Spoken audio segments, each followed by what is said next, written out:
Hello everyone and welcome to Sinful Gaming. I hope you're all doing well, I hope you're all staying safe, and most of all, I hope you're all fighting that war against the grey. Today's video we're going to start collecting Warhammer Age of Sigmar Warcry, and today we're going to look at how to start a Soulblight Gravelords warband for Warcry using the Exiled Dead box set from Warhammer Underworld's Harrowdeep.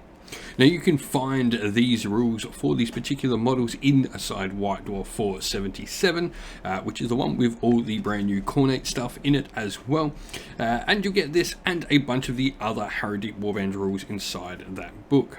Now in this video we're going to go through talk about all the different miniatures inside this box set and what all of them can do on the tabletop. We'll then look at some other models you can use to expand upon this initial box set, and then finally show you a little sample 1000 renown warband at the end of the video for you to use as some inspiration for creating your own Underworld warband for the Soulblight Gravelords.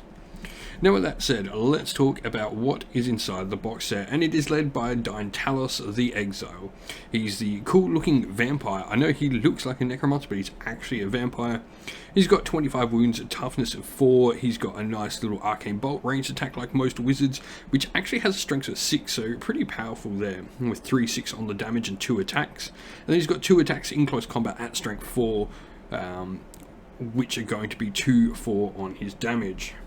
Now, on top of all of this, we have some other cool miniatures inside the box set as well. We have Apprentice Markov, which is sort of, I guess, his lieutenant within the box set. So 15 wounds, armor of 3, 3 attacks at strength 3, and 1/3 on his damage. You can use a double for Dead Puppetry, where you pick a friendly fighter with the Exiled Dead and a Bulwark rule nearby, which is what Regulus will have. And you can activate this fighter immediately after this fighter's activation ends. So he's sort of controlling the skeleton warrior that is Regulus, the zombified skeleton. Now, Regulus himself has toughness of 4, 10 wounds, and 3 attacks with a 1/4 on the damage at that strength of 3 and 2 attacks. Now then, we've got the last cool rule here for the army, which is what Iron, Coal, Bolt, and Vlash. All of them pretty similar in their profiles. They're all our electrified undead zombies. Now they have a triple they can use called Dynamic Enhancer, where until the end of the battle round you add one to the crackling arcs rather, you roll a number of dice equal to the value of ability. For each 5+, you pick a visible enemy fighter within 3 inches of this fighter and allocate 1 damage point to that fighter for each one of these particular electrified zombies. So effectively, if you've got these zombies nearby someone, they'll be able to combine their power and deal some damage out to enemy fighters nearby them. Now, Dynamic Enhancer is actually an ability that Talos can use. This is a triple, and until the end of the battle round, you add one to the attack's characteristic of attack actions with a range of 3 or less, so close combat, for friendly, Exiled Dead, and Frenzied units. And now, Frenzied is the mark that all of the electrified zombies have, so while they're around Talos using this triple, they can get some really nice effects, and then you can also double that up by using a double for crackling arcs, and then Apprentice Markov and Regulus perform a nice little secondary fighter group for your warband.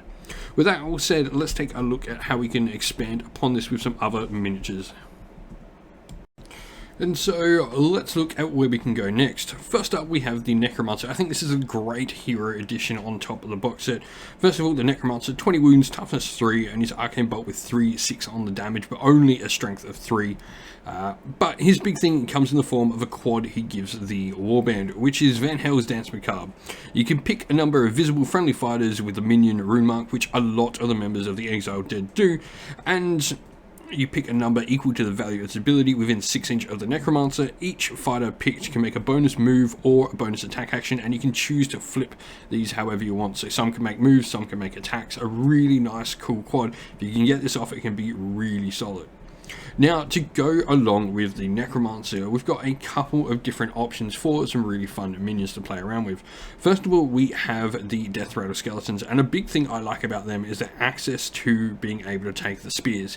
The spear skeletons, for me, are what set them apart from something like the zombies.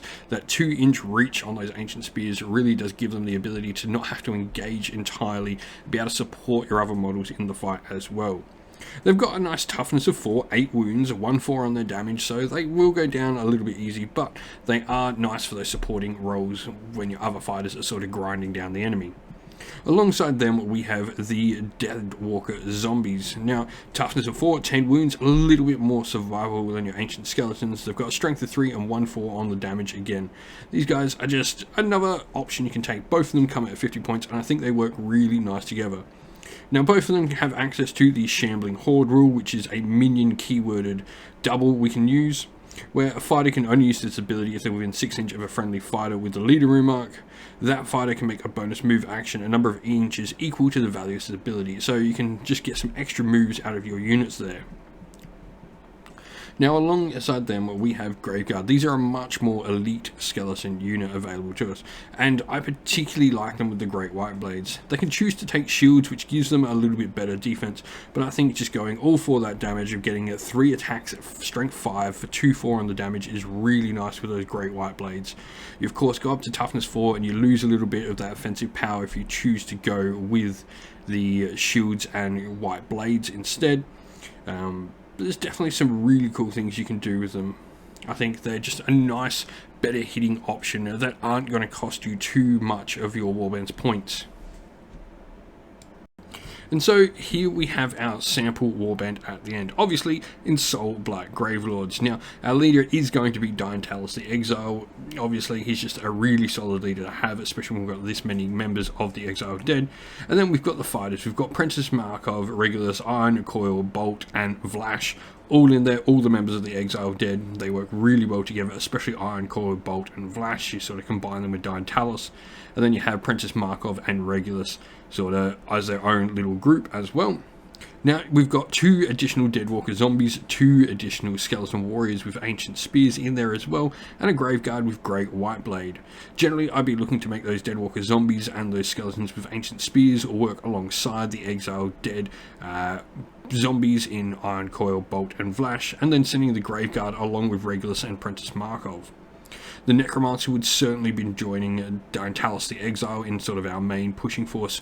A really important thing to do with these Soulblight Gravelords in Warcry is making sure you've got decent packs of models all together that can get the work done. You've not got the best models in the game, but you've got lots of them.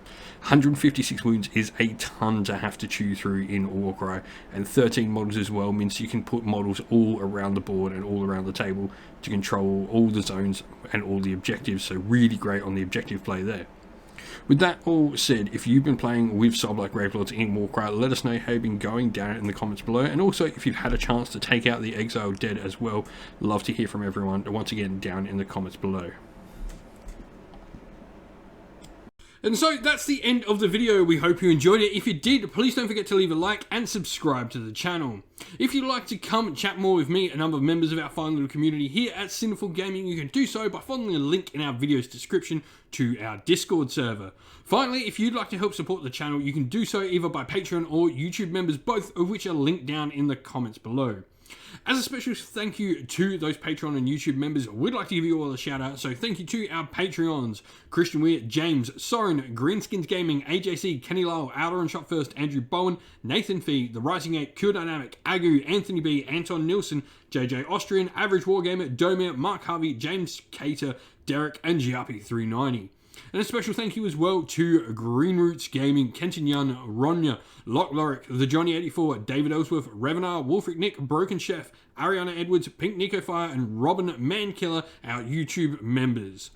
Lastly, a special thanks to Lady Witchfox Art, who does all the amazing artwork you see on the channel. Thank you all so much for watching. Once again, everyone, stay safe, stay well, and most of all, keep fighting that war against the grey. Ciao for now.